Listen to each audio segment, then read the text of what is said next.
çfarë thot feja për hedhjen e mbeturinave në rrugë?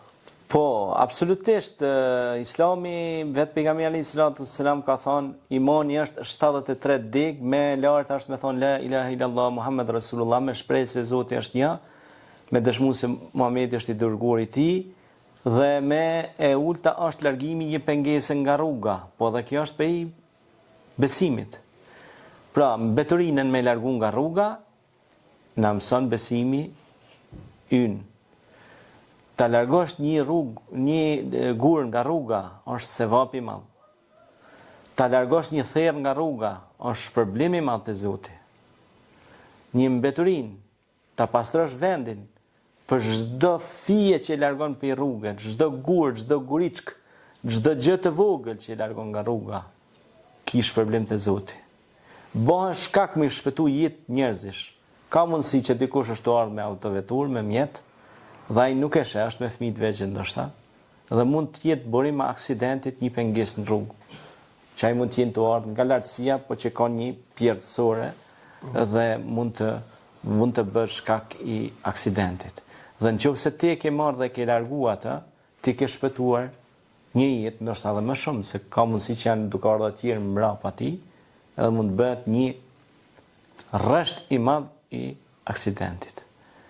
Kështu që pastrimi i ambientit është sevap shumë i madh. Biles ne kemi marrë një iniciativë që përveç xhamis ku unë udhëheqi në xhamin e Bucinit, e kemi projekt që këtë verë të marrim majicat edhe thaste dhe ta pastrojmë ambientin. Po përveç xhamatit, ne edhe me shoqatën do të mundohemi që të organizojmë për pastrimin e qytetit, pastrimin e fshatit, pastrimin e ambientit, të bëjmë iniciativa të mira që i shërbejnë komunitetit. Ku ne jetojmë, ku ne flasim shqip, ku ne jetojmë në atdhejën tonë, në kombin tonë shqiptar, dhe ne duhet të pastrojmë vendin tonë, ne duhet të largojmë pengesa nga rruga dhe të jemi shembulli i një qytetari të mirë, i një qytetari që mendon me bë gjërat mira për atdhejën dhe për vendin e tij.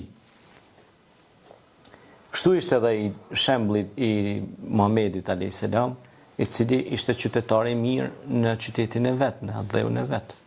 Po edhe ne duhet jemi qytetarë ose fshatarë të mirë në fshatin tonë.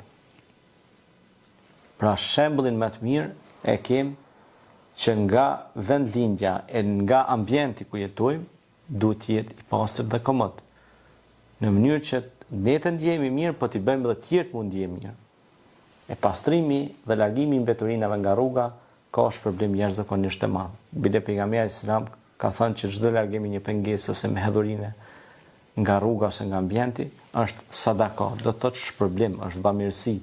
E sadakoja na ruan nga belat, sadakoja na shton pasuri, na shton bereqit. Sadaka nuk është vetëm i dhon ushqim ose parë njerëzve, po sadaka është me hiq edhe një mbeturin pe rrugë. Pra bëhet shkak që ajo me të rujt Zoti pe smujeve, pe belave, bëhet shkak që ajo, domethënë që ty me ta shumë fishu Allahu bereqitin dhe pasurinë. A e shef pra se sa njeriu mundet me një gjest shumë të vogël me fitu shumë.